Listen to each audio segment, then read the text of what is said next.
What's going on, everyone, on YouTube? So, I got some tips and tricks on how to keep your job. Layoffs are on the minds of many Americans right now. More than 172,000 jobs were cut last month, according to a firm that helps laid off employees. That is the most in 1 month since July of 2020, the height of the pandemic.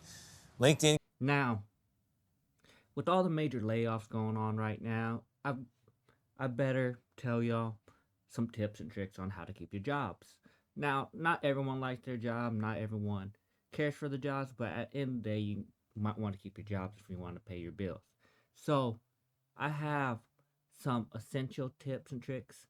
Now, I have a few of them, and the reason why you kind of want to listen to me or kind of not want to listen to me is because I used to own my own company. I used to hire people. I had a decent sized company, and I got rid of it all.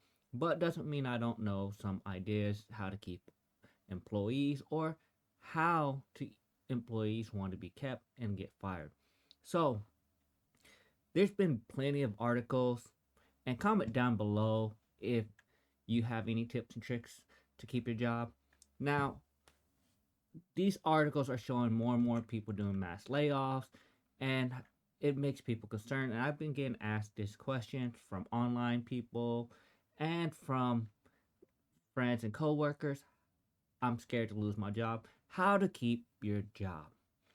And the first thing you need to do is number one is be an essential or even a crucial employee to the company.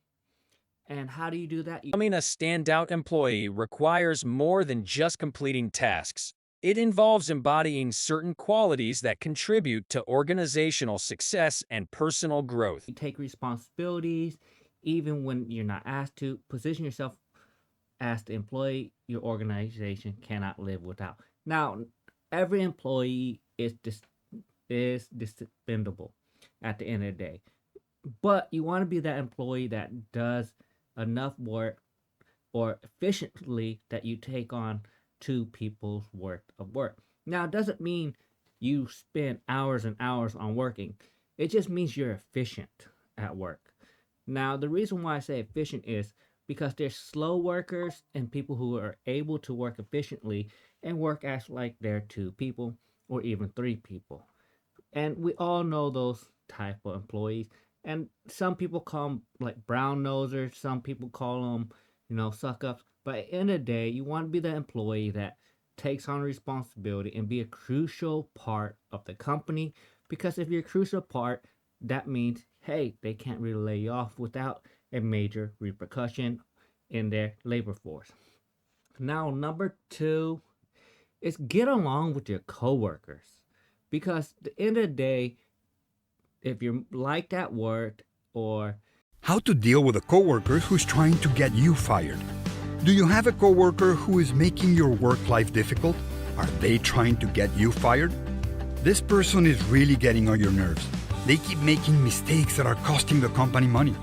and not hated, you are more likely to keep your job because there's always one person in the office or in the field that no one likes.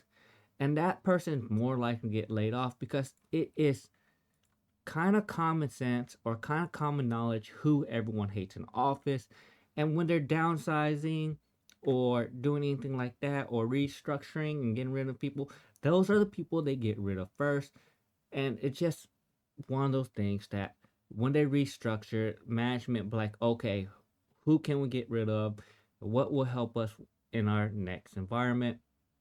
And if you're one of the coworkers that no one gets along with, guess what? You're going to end up being let go. Third tip, do your job to the best of your ability.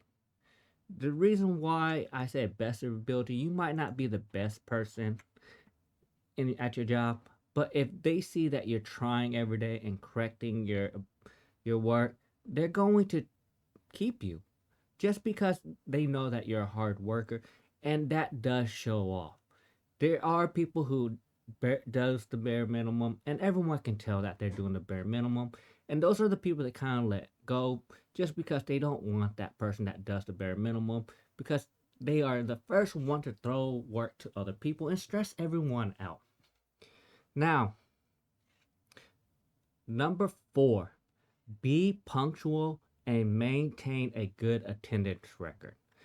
Yes, whenever they start restructuring or thinking about who to fire or hire, they look at how many times you call off work, how many times you have emergencies, and how many times you are at work. Because at the end of the day, the less you're at work, and I'm not counting vacation time, I'm not counting sick day, I'm counting those days that they just call off, show up late, or just wants a day off. I had a coworker that wanted to go fishing during fishing season every Friday, and guess what happened to that coworker? He got laid off with the first round layoff because they saw that during fishing season, he took off every Friday to go fishing, and that just put more work on the rest of the staff. And they try to get him to not do that, but at the end of the day, they can't prevent you from taking your PTO or your time off. So guess what? He'll call in sick if they tell him no, and it just caused a work overload for the other people at work. It's not a good thing. Now, number 5. Offer your assistant and add valuable contribution. So I'm not saying take on every job or help every single person in the office. But if you're being a team player, helping out other people when they are behind and contributing to other people, it gets noticed. Don't think it doesn't get noticed, because at the end of the day, the person who you help will also vouch for you. So it makes good camaraderie at work. So at the end of the day, try to help each other. It should be common sense. If you see someone overworked, you should try to give a helping hand. And if you do that, guess what? They will try to keep you because they know you're a team player.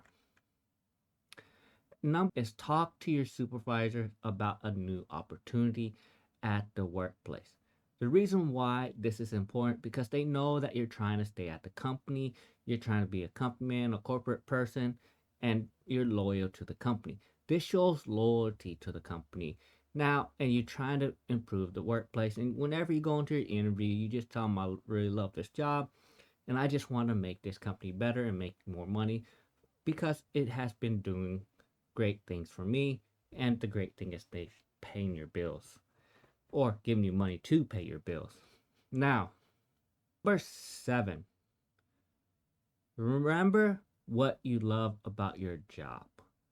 Because now, I know this is a tricky one, because sometimes you don't love anything about your job, and at the end of the day, that's not a job you should be at. This is for people who are trying to keep their job and their careers. And it's not the person that, oh, I work at McDonald's, I hate my job, I hate my life, or, and some people are like that. I'm talking to the people who are professional, are in a career, and are trying to keep their job. And this is where you have to remember, why did you get into that field and why did you pick that company to work at? And it could be because that's the only place to hire you, but at the end of the day, you should like your job. If you don't like your job, you shouldn't be there, and you should find another place to work at. Number 8, strive to do your best at work. I know one of those things that, oh, I just go to work, they pay me. They don't pay me to do anything extra. They don't pay me to do XYZ. But at the end of the day, if you strive to do your best, they're going to try to keep you because they know you're a hard worker and you're doing your best at work. Now, people will always screw up at work. But what people don't like, or managers and company owners don't like, the people who come to work and do the bare minimum. Oh, I'm just following my job description. I'm just going to do exactly what I'm told. And that gets annoying because sometimes you need the extra hands to help out. And this is one of the things that it'll show that you're helping out when you try and do your best. And number 9, show some flexibility in your work hours. If you have to work overtime, work overtime. If you have to work weekends, work weekends. You have to show flexibility in your workplace, because at the end of the day, I know it could be an 8 to 5 or 9 to 5, and that you want to get off right at 5 o'clock, and you want to show up right at 8 o'clock. But at the end of the day, companies need to be flexible because you are trying to help customers and help the client and help grow the business. And sometimes it requires some overtime, sometimes require work late at night, sometimes require work early morning. It's all about being flexible to help the company. And it is seen within the company. So if people see that, try not to get taken advantage of it, but try to be flexible and not be so hard on your 8 to 5 time. And number 10 is try to make your job work. And what do I mean by trying to make your job work?